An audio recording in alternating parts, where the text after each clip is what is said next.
What's up, guys? It's Julian Hemmings here, and it's 9 p.m. where I'm at right now. But I had this really big idea. I wanted to find a way in which I can, be helpful and to serve people while I'm doing my YouTube channel. I can give you guys some practical advice, practical pointers, so that when you're engaging in new fields, you guys are successful. My approach is not a regular person's approach, right? I have a hustle orientation, right? I believe that if you want something done, you gotta work hella hard for it, right? Don't wait for opportunities to come to you, right? You have to position yourself strategically to take them, right? No one in this life is going to give anyone anything. Believe me, I've tried, but it doesn't work. Maybe I'm not a supermodel, so it won't work out for me. But we'll see. We'll see. Maybe it'll work out for you. But if you're a normal person, right, the thing that you can work hard on, the thing that you can accomplish, is an incredible work ethic, right? And I want to give you guys some tips that have helped me succeed in building a very incredible network of wealthy people and of activists and organizers. The first thing, right, on building a successful network, building a successful business, just being successful, right, in a very competitive space, right, is you always want to have your phone on you, right? There are people who are more self-oriented, and I love them. I think they're fantastic people. But me, I love work, right? I love my career. I love what I do. I love it. I love it. What I do deals, right? I love deals. It thrills me more than anything in the world, connecting disparate entities together and having them create a business that becomes profitable. That's just what I love to do. I guess what you say is I love to merge people, right? And I love to help people acquire opportunities. So these people sometimes are in different parts of the world. Their time zone is different. Sometimes they have a different sleep schedule than I do. But I always have my phone on me so I can give them a call, right? The people that are on my phone, they're really important. They're really creative. They're geniuses, and so they're a little different. And I make it my job to call them because I don't know what opportunity that they have or what idea that they have that I can create into an opportunity that allows their dream to come to fruition, right? That's an incredible thing to do. Always have your phone on you. You gotta be on call. You gotta think of yourself almost like a doctor, right? If there's an emergency, you gotta have your phone on you so that you can be able to respond in a moment's notice. The second thing, right, is be enthusiastic on every call. There are times when I'm on YouTube and there are times when I meet physically drained. But will you know that? No. I don't need you to know about whether or not I'm tired or whether or not I want to talk to you, because it's going to make you uncomfortable. And to be honest with you, I'm pretty much never tired, right? I'm always enthusiastic. I'm always ready to engage. I want to be here. I'm present, right? I want you to know that I take you seriously, right? I want to be there for you, right? So that you feel comfortable to tell me more things, that you feel comfortable in having me manage your dream, right? And so for you guys, right, when someone calls you, maybe says, "Hey, can I offer you this?" and you're like, "I'll give me a couple of days. I'm busy." No, right? What are you doing? Are you busy picking your nose, right? Are you busy not making any money? Unless it's your partner or your family, that's a different thing. That's something to be busy about. But a lot of you guys aren't busy. You're trying to make yourself seem important. You're not important. You're not more important than your client. The reason why I say is because you want something from your client. You want their business. And that's okay. It's okay to want something from your client. That's a service that you're providing. You want to serve. It's okay. It's okay. But don't pretend as if you're more important than you are. Be humble in that sense to your client, right? Be there for your client. You don't know more. Don't ever disrespect your client.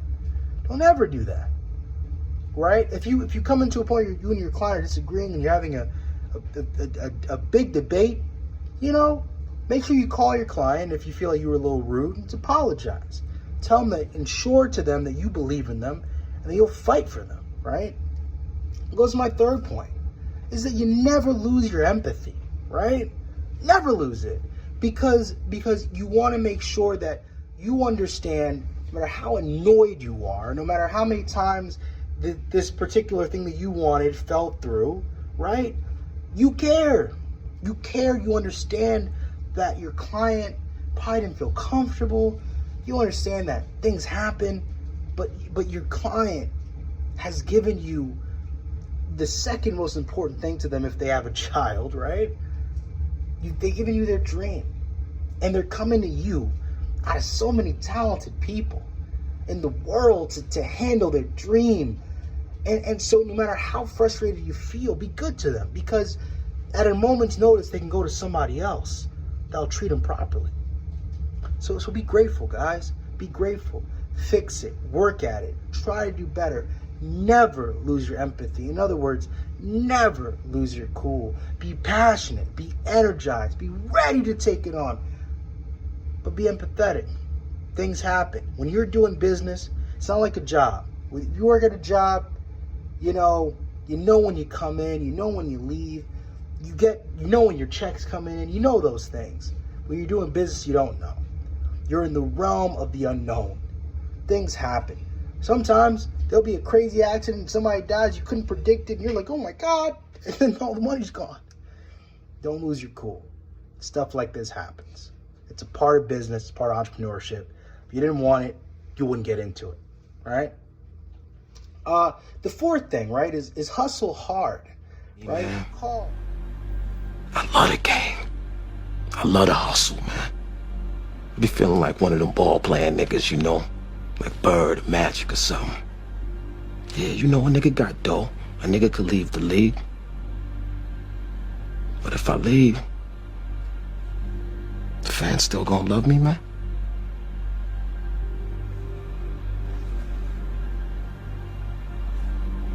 Right? Call, email, promote, reach out, right? People will respect the hustle, right? As long as you're trying to help them, right? Don't spam them for money, right? There's so many people.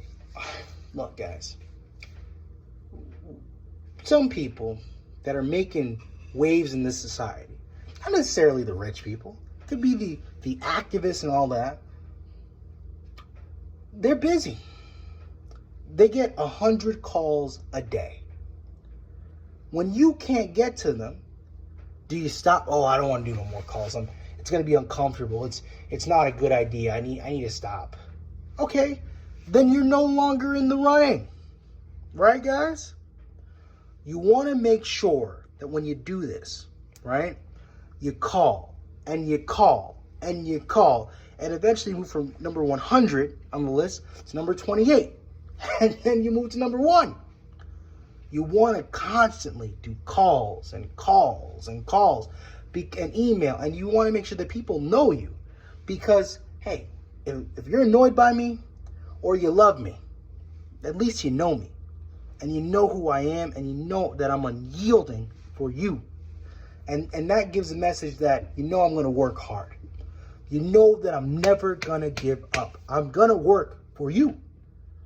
And that's the kind of rep you want to have, right? Don't spam them for money. Don't be like, hey, can I get $3?